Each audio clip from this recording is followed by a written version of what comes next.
그러면 당연히 개들이 먹을 차례가 되지 않습니까? 이 이야기를 들은 주님은 굉장히 기뻐하십니다. 왜냐하면 그것은 하나님의 계획이기 때문에 그렇죠. 먼저 유대인이지만 그 다음은 이방인이었던 것입니다. 로마서 15장 8절에서 9절 읽겠습니다. 내가 말하는 것은 이러합니다. 그리스도께서는 하나님의 진실하심을 드러내시려고 할례받은 사람의 종이 되셨으니 그것은 하나님께서 조상에게 주신 약속들을 확증하시고 이방 사람들도 긍휼히 여기심을 받아서 하나님께 영광을 돌리게 하시려고 한 것입니다. 기록된 바 그러므로 내가 이방 사람들 가운데서 주님께 찬양을 드리며 주님의 이름을 찬양한 것과 같습니다. 여기 종, 개역성경에는 수종자, 섬기는 자라는 뜻을 가지고 있습니다. 그리스도께서는 섬기는 자로서 이 땅 가운데 오셨습니다. 그리고 유대인으로 시작해서 이방인까지도 이제 섬겨 주시기 시작을 한 것입니다. 이제 구원이 유대인에게서 나서 이방인에게까지 전해지는 순간입니다. 이제 열방이 구원을 얻을 때까지 온 민족과 족속이 복음을 들을 때까지 그 말씀은 전해져야 하는 것입니다. 6장에 오병이어의 기적이 나오고 또 오늘 8장에 7개의 빵으로 4,000명을 먹였다라는 것은 바로 이 말씀과 연결선상에 있습니다. 이사야서 61장 11절 읽겠습니다. 땅이 싹을 내며 동산이 거기에 뿌려진 것을 움트게 하듯이 주 하나님께서도 모든 나라 앞에서 의와 찬송을 샘솟듯이 솟아나게 할 것이다. 이제 말씀의 단비, 이제 성령의 단비가 온 땅에 뿌려질 것입니다. 마치 단비처럼 내리게 될 것입니다. 그러면 마치 봄비에 싹이 나듯이 말씀의 싹이 날 것입니다. 하나님의 성령의 싹이 나게 될 것입니다. 이제 메시아가 오면 온 땅의 자녀들이 하나님을 찬양하며 노래하게 될 것입니다. 이사야는 마치 그것을 샘솟듯이 하나님을 찬양한다라고 이렇게 기록하고 있습니다. 우리들의 찬양이 마치 영원한 생명이 솟듯이 그렇게 찬양이 하나님께 올려드려지는 것입니다. 바로 찬양은 그러한 것입니다. 하나님의 자녀들이 드릴 수 있는 유일한 특권인 것입니다. 오늘 아침 찬양이 너무나도 아름답습니다. 오늘 우리가 드리는 예배가 너무나도 귀한 것입니다. 여러분들 아침 일찍 오셔서 더 일찍 오셔서 하나님을 찬양하고 하나님을 예배하는 여러분들 되기를 축복합니다. 예수님은 계속해서 두로 시돈 그리고 데가볼리와 같은 이방 지역을 다니시면서 복음을 전합니다. 지금 이 말씀을 전하는 이때도 갈릴리 지역이었습니다. 갈릴리에 속했지만 갈릴리 바다에 속했지만 이방 지역이었습니다. 사람들이 귀먹고 말이 어눌한 사람을 예수님께로 데리고 왔죠. 마가는 예수님의 이 사역을 바라보면서 이사야 선지자의 말씀이 떠올랐습니다. 이사야서 35장 5절 읽겠습니다. 그때 눈먼 사람의 눈이 밝아지고 귀먹은 사람의 귀가 열릴 것이다. 이제 영적인 감각이 열려져서 하나님을 알게 되어질 것이라는 것입니다. 유대인으로 시작된 그 복음이 이제 이방인에게 전해져서 이방인이 그 영적인 감각이 회복되어져서 이제 하나님을 알고 하나님을 찬양하기 시작하게 될 것이라는 것이죠. 이제 오늘은 예수님께서 빵 7개로 4,000명을 먹이고 7강조리가 남는 기적을 보이십니다. 여기 우리는 숫자를 다시 한번 유념해서 봐야 할 것 같습니다. 그리고 6장에서는 오병이어의 기적에서는 남자만 5,000명을 먹이고도 12강조리가 나왔습니다. 왜 마가는 이 비슷한 기적을 반복해서 기록했을까? 얼핏 보면 거의 비슷한 내용입니다. 그리고 오히려 8장의 내용은 5장의 내용을 간추려서 이야기한 것과 같은 그런 느낌이 들 수 있습니다. 도대체 이것을 어떻게 읽어야 할까? 어떻게 구별할 수 있을까? 이것은 분명히 우연이 아닌 것입니다. 이것은 실수가 아닌 것입니다.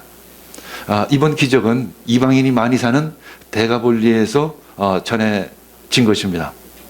유대 지역에서 시작된 하나님의 창조는 오병이어의 기적은 이제 이방인 지역까지 이어지고 있는 것이죠. 1절부터 3절 읽겠습니다. 그 무렵에 다시 큰 무리가 모여들었는데 먹을 것이 없었습니다. 예수께서 제자들을 가까이 불러놓고 말씀하셨다. 저 무리가 나와 함께 있은 지가 벌써 사흘이나 되었는데 먹을 것이 없으니 가엾다. 내가 그들을 굶은 채로 집으로 돌려보내면 길에서 쓰러질 것이다. 더구나 그 가운데에는 먼 데서 온 사람들도 있다. 여기서 그 무렵이라는 것은 그날 동안 이런 의미를 가지고 있습니다. 그래서 마치 복습하듯이 지난번 말씀을 전한 이유는 이 모든 것이 거의 한날에 이루어진 내용이라는 것입니다.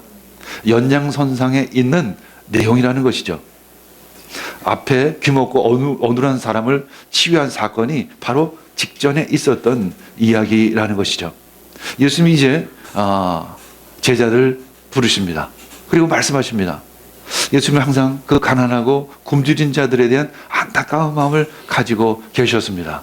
그리고 무거운 짐을 지고 사는 이 현대인에게도 참 마음 아파 하실 것입니다. 저렇게까지 살 필요가 없는데 내 안에 충만한 안식이 있는데 예수님은 우리 그렇게 궁일한 마음을 가지시고 우리를 바라보고 계실 것입니다. 이것이 바로 예수님의 마음입니다. 저들이 나와 함께 있은 지가 벌써 사흘이나 되었는데 먹을 것이 없구나. 저들이 그냥 가면 가다가 쓰러질 터인데 예수님은 그런 안타까운 마음을 가지시고 그들을 바라보고 계신 것입니다. 이것이 예수님의 심정인 것입니다. 사랑과 긍휼로 가득한 그리스도의 마음을 우리는 가져야 하는 것이죠. 빌립보서 2장 5절 읽겠습니다. 여러분 안에 이 마음을 품으십시오. 그것은 곧 그리스도 예수의 마음입니다. 그리스도 예수의 마음을 갖기를 원합니다. 그 마음은 그의 몸을 십자가에 못 박는 데까지 가셨습니다. 그 안타까운 심정은 자신의 몸을 십자가에 못 박는 데까지 아주 끝까지 사랑하셨다는 것입니다. 요한복음 14장에 보면 예수님이 제자를 사랑하시되 끝까지 사랑하셨다라고 말씀하고 있습니다. 사랑의 완성인 것입니다. 그것이 바로 십자가인 것이죠. 빌립보서 2장 7절에서 8절 읽겠습니다. 오히려 자기를 비워서 종의 모습을 취하시고 사람과 같이 되셨습니다. 그는 사람의 모양으로 나타나셔서 자기를 낮추시고 죽기까지 순종하셨으니 곧 십자가에 죽기까지 하셨습니다. 바울 사도는 이렇게 표현하죠. 십자가에 죽기까지 우리를 사랑하셨다는 것입니다. 십자가에 죽기까지 우리를 긍휼히 여기셨다는 것입니다. 예수님의 사랑은 십자가에 자기 몸을 드리는 것까지 나가셨다는 것입니다. 그렇다면 우리의 사랑, 우리의 섬김은 어디까지 가야 할 것인가? 그 끝까지 가야 하는 것입니다. 예수님께서 섬기셨던 그 끝까지, 십자가 끝까지 가야 하는 것입니다. 이것은 완전한 섬김, 완전한 희생, 완전한 사랑인 것입니다. 하나님은 완전하십니다. 하나님께서는 그 우리가 표현하는 그 완전이라는 단어조차 부족합니다.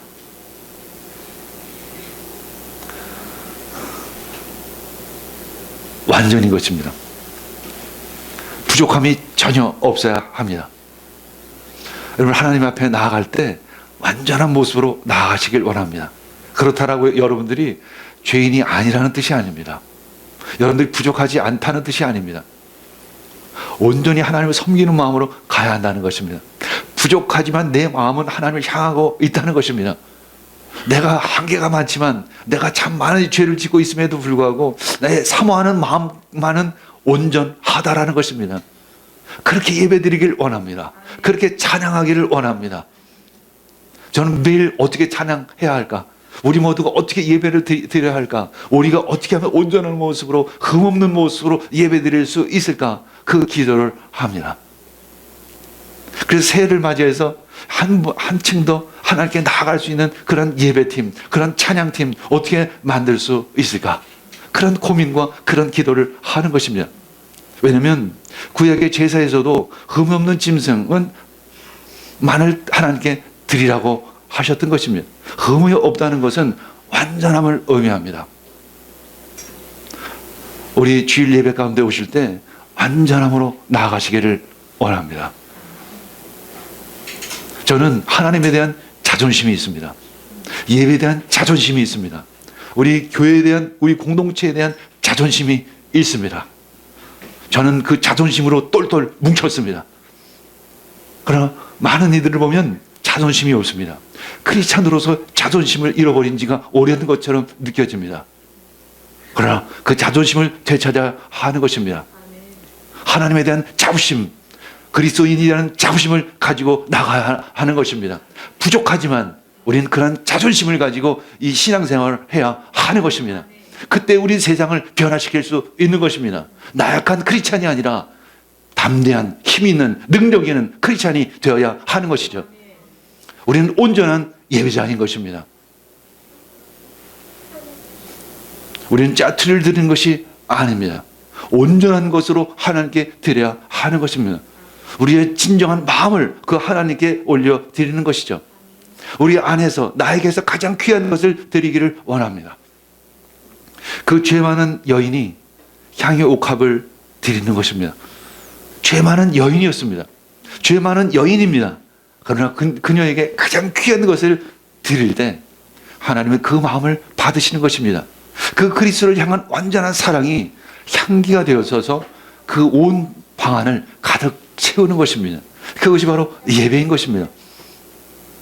모세가 신을 벗고 주님께 나아가는 것입니다. 그는 자신의 과거, 자신의 경험, 자신의 지식, 모든 것을 다 내려놓고 주님 앞에 나아가는 것입니다. 이것이 진정한 예배인 것이죠.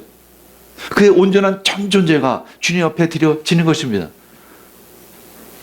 그 모세가 부족하지 않은 것이 아닙니다. 많이 부족합니다. 그러나 그는 신발을 벗고 그 하나님께 나아가는 것이죠.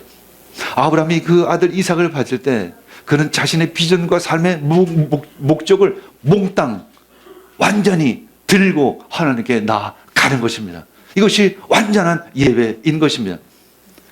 하나님은 그 예배를 받으시는 거죠. 하나님은 우리들의 그 온전함을 받으십니다. 그리고 그것을 기다리고 계십니다. 그리고 그것을 통해서 하나님은 역사하기를 원하십니다. 분명히 기적을 일으키십니다. 하나님의 초자연적인 하늘의 권능이 우리들에게 완전한 예배를, 완전한 헌신을 통해서 역사하시는 것입니다.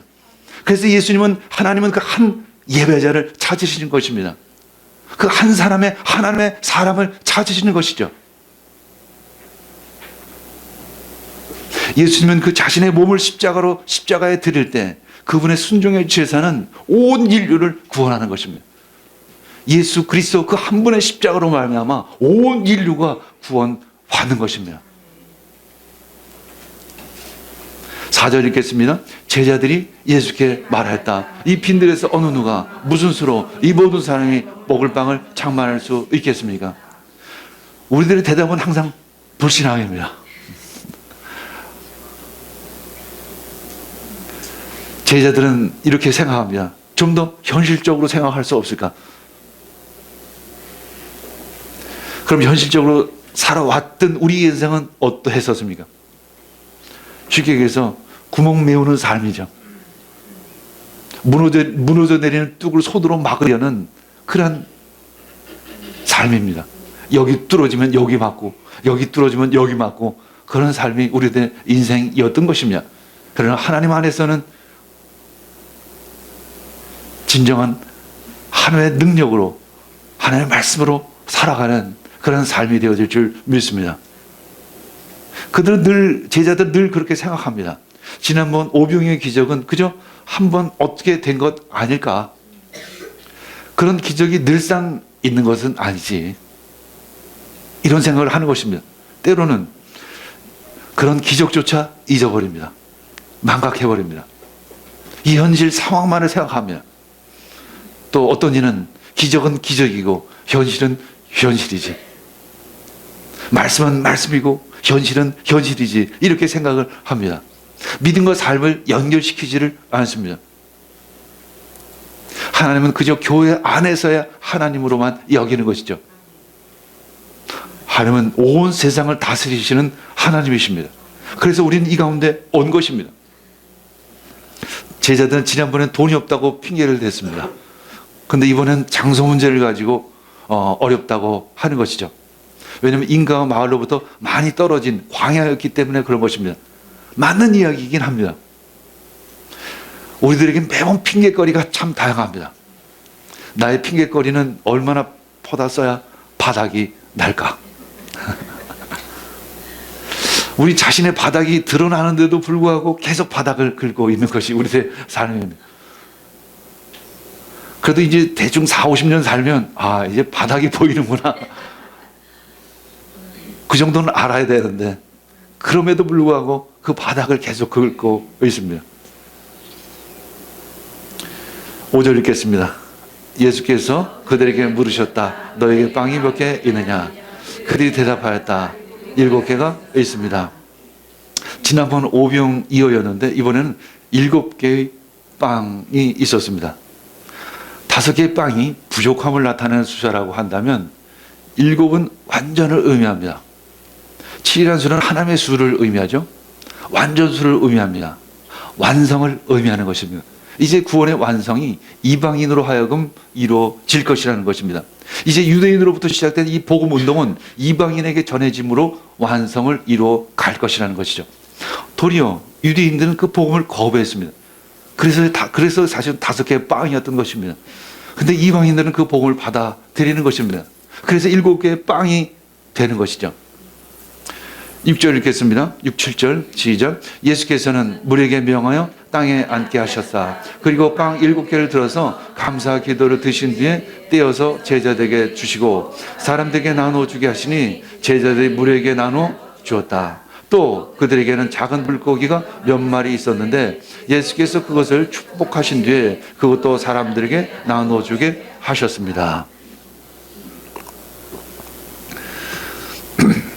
6장에서는 무리들을 푸른 잔디에 앉도록 하셨으나 여기에서는 아주 모든 것을 생략합니다. 많은 묘사들이 생략된 것으로 볼 수밖에 없습니다. 왜냐하면 이 4,000명이 아무렇게 앉아서 빵을 나눠서 먹을 수는 없는 것입니다. 리아스에서도 보면 1,000명만 돼도 굉장히 혼란스럽습니다. 뭐 빵을 나누거나 과자를 나눌 때 한 5, 600명만 돼도 정신이 없습니다. 분명히 어떤 질서 정연하게 지난번처럼 50명씩 100명씩 때를 지어서 앉게 하시고 그리고 그들에게 떡을 떼어줘서 나누셨을 것입니다. 그가 나를 푸른 초장에 누시며 쉴만한 물가로 인도하시는 도다. 예수님은 그들을 그렇게 마치 초장으로 인도하듯이 쉴만한 물가로 인도하시듯이 이번에도 그 4,000명의 사람들을 그리로 인도하신 것입니다. 이제 예수님은 7개의 빵과 생선 몇 마리를 들어서 감사 기도를 올립니다. 그리고 4,000명에게 이 빵을 나눠주기 시작을 합니다. 마가의 눈에는 지난번엔 유대인에게 베풀어진 잔치였는데 이번에는 이방인들이 대다수인 그런 지역에서 하나님의 나라의 잔치가 벌어지고 있는 것입니다.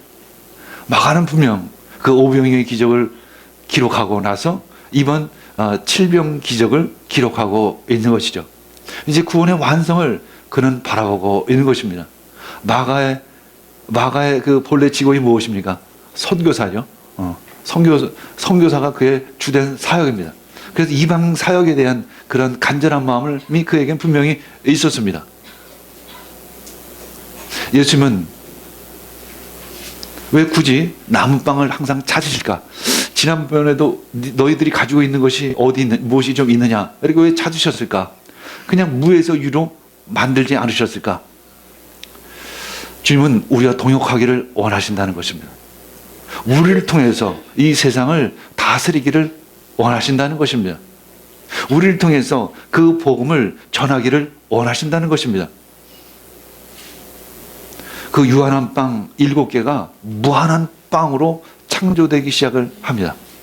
이것은 바로 땅의 유한성과 하늘의 무한성을 보여주는 것입니다. 땅은 한계가 있습니다. 그러나 하나님은 무한하십니다. 영원하십니다. 하나님의 창조의 능력이 임할 때 모든 한계는 제거될 것입니다. 8절에서 10절 읽겠습니다. 그리하여 사람들이 배불리 먹었으며 남은 부스러기를 주어 모으니 7광줄에 가득 찼습니다. 사람은 4,000명쯤이었다. 예수께서는 그들을 헤쳐 보내셨다. 그리고 곧 제자들과 함께 배에 올라 달마누다 지방으로 가셨다. 그래서 그들은 모두 배불리 먹을 수 있었습니다. 천국의 충만함을 누릴 수 있었던 것입니다. 이제 유대인과 이방인들이 함께 한 식탁에 앉아 천국의 충만함을 누릴 수 있게 된 것입니다. 7개의 빵은 모든 일이 먹고도 또 7광주리가 남았다는 것이죠. 완전하다는 것입니다. 이제 복음이 열방에게 전해지고 이방에게 전해짐으로 말미암아 이제 하나님의 나라가 이루어졌다는 것입니다. 완전한 하나님 나라의 성취를 지금 보여주고 있는 것입니다. 지난번에는 남자만 5,000명이라고 했는데 이제 이번에는 그저 사람들이 4,000명이라고 이야기합니다. 왜 마가는 지난번에는 남자만 5,000명이라고 하고 이번엔 사람만 4,000명이라고 이렇게 표현했을까? 이것도 유대인과 이방인의 어떤 차별인 것입니다. 이방인이기에 남녀노소가 구분할 필요가 없었던 것이죠. 왜냐하면 그들은 유대인 남자만 숫자로 셌던 것입니다. 그리고 예수님께서는 그들을 헤쳐 보냅니다. 그리고 그 제자들과 함께 배에 올라서 다른 지역으로 떠나시죠. 역시 복음을 전하기 위해서 예수님의 발걸음은 바쁘십니다. 예수님은 또 다른 성경의 장소를 찾아 가시는 거죠. 이제 벳세다의 그 오병의 기적과 이번 7병 기적을 비교해 보면 먼저 벳세다의 오병의 기적은 제자들의 무능함이 굉장히 강조가 많이 됩니다. 그때 기적은 12사도들이 복음을 전하고 돌아온 후에 이루어진 기적입니다. 그래서 제자들의 그 사역과 깊은 연관성을 가지고 있죠. 제자들은 그때 예수님을 향해서 말했습니다. 제각기 먹을 것을 구하도록 농가나 마을로 보내시죠. 제자들의 그 무책임함이 드러납니다.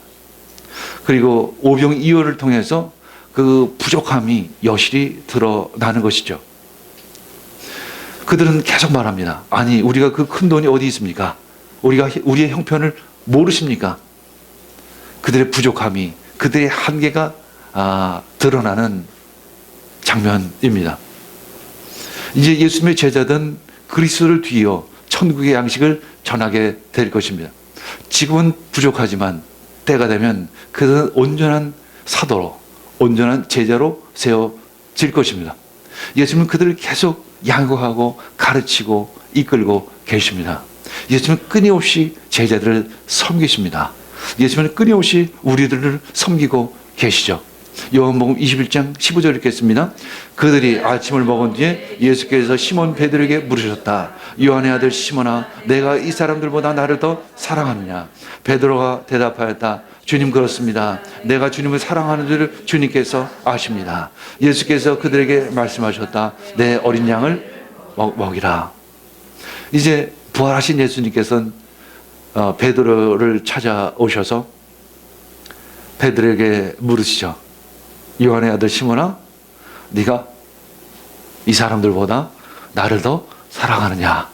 그리고 말씀하십니다. 내 양떼를 먹이라. 이렇게 제자들에게 사명을 주시는 것입니다. 이 마가복음의 말씀에 이어지는 것은 제자들 그 가운데로 이끄시는 것이죠.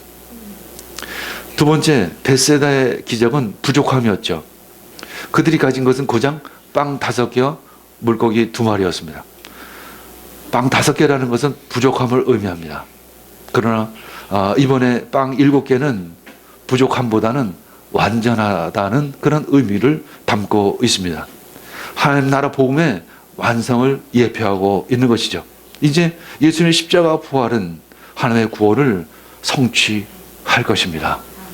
그리고 모든 열방에 그 사도들을 통해서, 제자들을 통해서 복음이 전해질 것입니다. 마치 우리 교회를 통해서 인도네시아 그리고 인도에 복음이 전해지는 것처럼 모든 제자들을 통해서 복음이 전해질 것입니다.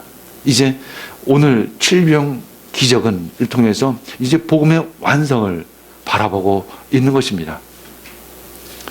마가는 그런 소망을 가지고 있는 것이죠. 그 마가의 소망은 또한 우리들의 소망이 되어져야 하는 것입니다. 세 번째, 벳세다의 기적은 남방이 12광주리였습니다. 12광주리는 12명의 제자를 상징하고 또 12명의 제자는 또 전 인류를 상징하는 숫자이죠. 이제 어떤 미래적인 어떤 숙제가 남아있다라는 암시가 그 안에 담겨 있는 것입니다. 12광주리, 그 모든 나라에 복음을 전해야 된다라는 그런 숙제를 그 제자들에게 주고 있는 것입니다. 이번 7광주리가 남아다라는 것은 이제 이방인에게까지 복음이 전해지고 모든 열방에게 복음이 전해졌다라는 그런 이 완성을 의미하는 것입니다. 부족함, 연약하면서 이제 온전함을 향해서 나아가고 있는 것입니다.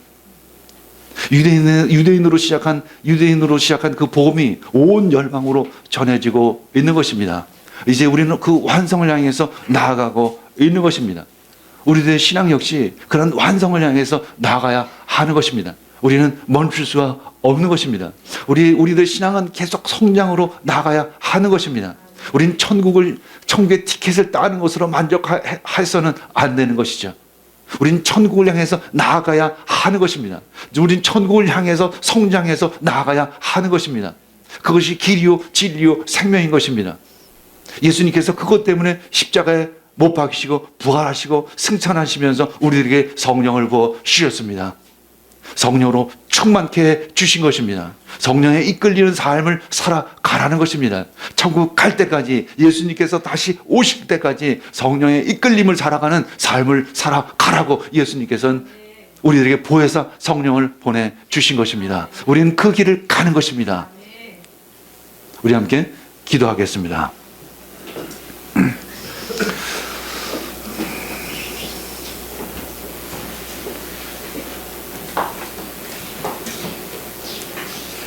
주님 감사합니다.